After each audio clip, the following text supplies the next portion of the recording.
So we've seen the death of Israel and Adam, the Messiah, and Lazarus, Zion, and the man-child. And there's aspects of all of those that died outside of time. And there seems to be, from the way I read the verses, there's something going on before Adam, when the earth was tohu vavohu, when it was formless and void. So the reason I've brought this whole thing is to show you that there is a much bigger thing going on. There's stuff that happened before Adam. Not only that, but this is beyond the subject of this talk, but I think there's intimations in the Torah about time dilation and things happening, moving through time, changing time, travelling through time. The prophets were actually taken from one place in time and taken literally to another place in time. According to Einstein, we live in this continuum called space-time. And time and space is actually part of one big thing. We think we're going through in time, and we are. But actually time and space is part of the same thing. So when you're travelling very fast, the speed of light, time changes. It's an illusion. This whole created universe, if you like, this time thing, is like a big CD. It's already been made. God can take someone from one part of the story and translate them not only to another place, like the eunuch, like Philip, but he can take people to another time. He can take them to another dimension. He can take them from here on earth to up into the heavens. So the fact that there was something going on before Adam is a small deal compared to that. God is above time, and in some ways so are we. Sometimes we can sense things ahead of time. Adam was made on the sixth day, and there were 6 days to creation. There's 6 directions. There's forward and backwards. There's up and down and left and right. But there's a little bit more to Adam than all of that, because what God breathed into him is himself. So there's a part of us that's outside of time and space. It says that we are crucified with Christ. So there's a part of us, in a sense, that's outside of time and space. And we're to reckon ourselves to be dead. And there was something else I was going to mention, and I've just forgotten it. Anyway, Lord, if it's important, I'll bring it to mind. Hopefully from this study you can perhaps appreciate the great work and struggle that we are a part of. We have spanned time before Adam, when the earth became formless and void. During this time, Lucifer, Hallel Ben Shakar, fell to become Satan. Zion fell from heaven to earth at this time.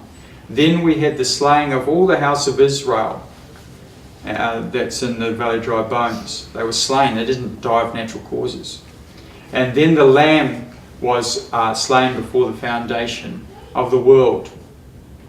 The heavens are black because of something that happened before Adam, before God replenished the earth.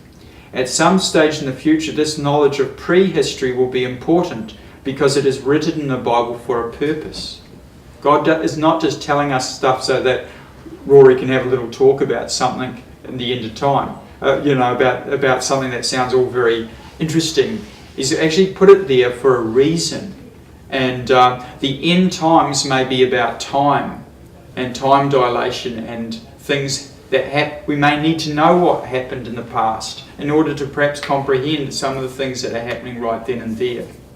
Again, I'd beg to differ with a lot of prophecy teachers. I don't believe the next thing is the tribulation. I think the next thing that's coming is trouble, big trouble in Little China and here in America. So we're told that the end is in the beginning. So if we want to understand the last days, we need to understand the first days. And therefore we need to, if we really want to understand the end, get back to Genesis chapter 1 verse 1 and then have a look at verse 2, because something happened there. And something happened outside of time that caused the earth and the world and the cosmos to be in this chaotic, formless, void state, tohu vavohu.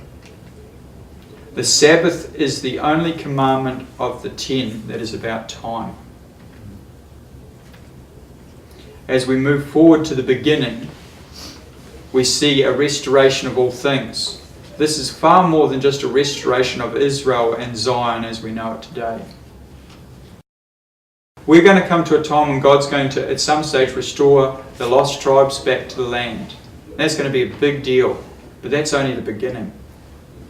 Then the bride must make herself ready, and then all this stuff in the book of Revelation will come to pass at some stage. So what we've seen is that Zion fell from heaven.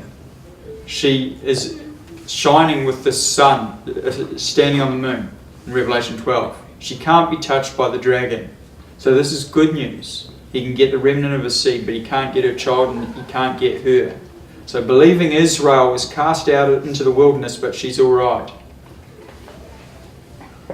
So the story of Zion, of what God's doing in the church, is not. It didn't have its beginnings with Adam.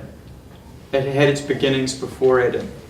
So we're a part of something that's really huge, and at some stage this heavenly, supernatural, multi-dimensional, outside of time and space thing is going to start impinging on our reality. I don't think we're here yet, but we're going to be moving towards that. So what can we conclude from all of this?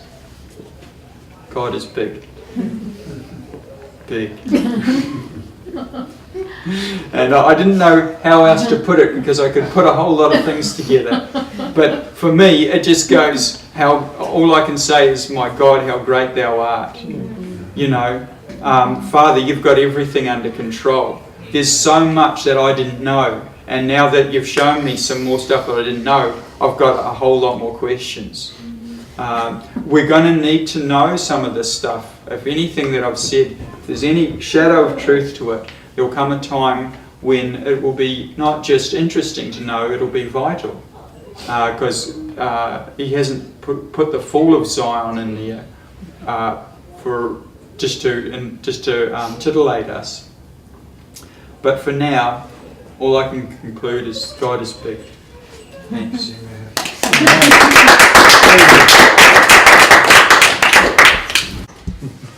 God is big. Okay, great.